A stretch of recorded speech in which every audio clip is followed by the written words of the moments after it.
I'm here at Metro High School where just behind me there is a gymnasium packed full of donations brought all the way from Charleston, South Carolina. This house has a yellow placard. Neighbors say that it's worth about $75,000 to $80,000, but the woman who owned it, she sold it for $5,000. Cases like this are popping up all over the area, and if you take a look down these streets, one man says 90% of these people aren't coming back. The problem isn't during the day. As you can see, the Ped Mall is a pretty peaceful place. But when the sun goes down, the fights go up. It's a pizza party today in Palo where all of this used to be underwater, but today the spirits are a little bit higher as the community comes together to get a piece of this pie.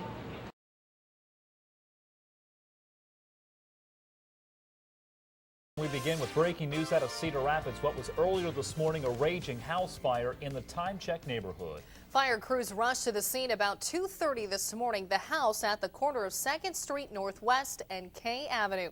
CBS 2's Molly Thorvaldson is there live. Molly? Well, Megan, if you take a look at this property, you can see that all that is left of this home is the remains, a little bit of some framing, and other than that, mostly just charred pieces scattered everywhere. Right now, the firefighters are mostly just smothering out these really, really hot pieces, some hot coals. They're still smoking a little bit. They're spraying water on them and just trying to smother those out. Firefighters say that when they arrived to this house, flames were shooting out of the house from all sides. So then what they did is they took on defense mode. They're trying to contain the fire just to this property, which it seems as though they have been mostly successful in doing so. Firefighters say that this is in fact a flood-affected home with a yellow placard. However, they don't believe that any repairs had been made or any repairs had already begun before this fire had started early this morning. And while the cause of the fire is still under investigation, firefighters say that this is just the beginning of the busiest months when it comes to fighting fires. In particular, we always suspect more fires in the winter months. Those typically, over the years, have always been the busiest months out of the year. In fact, December, January, and February are the 3 busiest months for fire departments across the United States.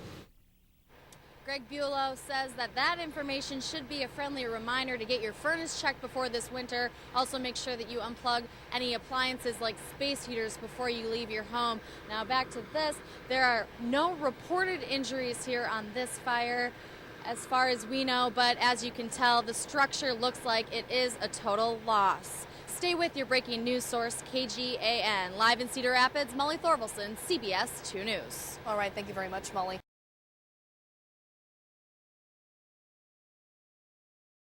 $300,000 worth of equipment was destroyed by the floods in Cedar Rapids at the Dairy Queen.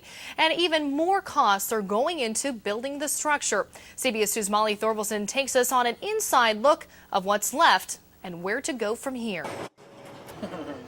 Wow. It was really devastating. Really, there was nothing worth keeping. As river water ripped through the Cedar Rapids Dairy Queen, everything from ice cream dispensers to menu boards and even ceiling tiles were destroyed. All that equipment was just tossed around like a piece of hay in a storm. It was laying everywhere. This is only 1/3 of Dairy Queen's walk-in freezer that is left on this sidewalk corner, with the rest of the garbage, and already 2 truckloads of garbage have been carried away. With the restaurant left as a skeleton, all Kinch can do is wait while trying to keep his employees busy with work. The pictures of employees, pictures of customers, how the store has changed over the years. We've lost all that, and I'm afraid the flood took it with it. He wants to keep the ice cream churning, but will have to be back in business soon. I think it's an icon of the neighborhood, and we'd like to keep it here if we could. In Cedar Rapids, Molly Thorvaldson, CBS 2 News.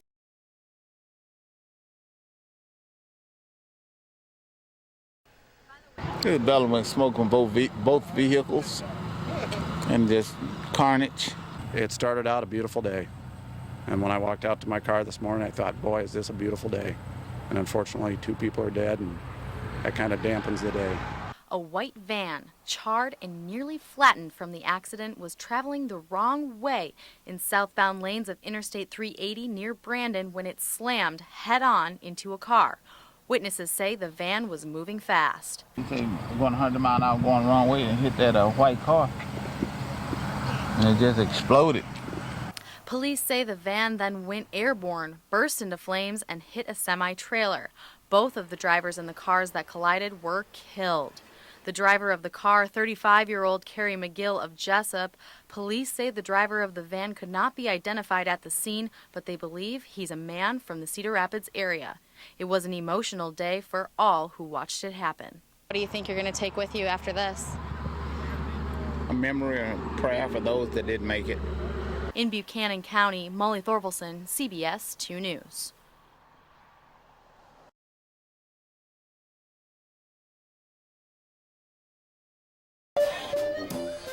He buttons his vest, puts on his hat, and grabs his cane. Willkommen zum Oktoberfest. The official Oktoberfest Burgermeister, Carl Ale, is ready to tap the keg of Oktoberfest's official beer. And everybody gets a glass of beer till the keg's empty, so it's the people lined up for that. Sort of tradition, it's a heritage, it came from Germany, and we're keeping the thing going here in the German community, the Amana colonies. And it's all about the food, German spaghetti, sauerkraut.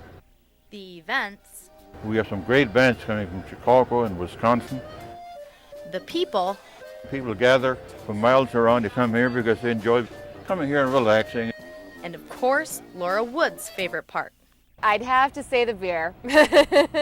Brewed right in Amana by the Millstream Brewing Company. It's just wonderful. I drink a lot of it every year. Friends from all over the country gather for Amana's Oktoberfest. But also we have so many friends from all over that come to see us every year. All of this fall fun couldn't be made possible without the volunteers. They want to make sure it's perfect. In the Amana colonies, Molly Thorvalson, Fox News at 9.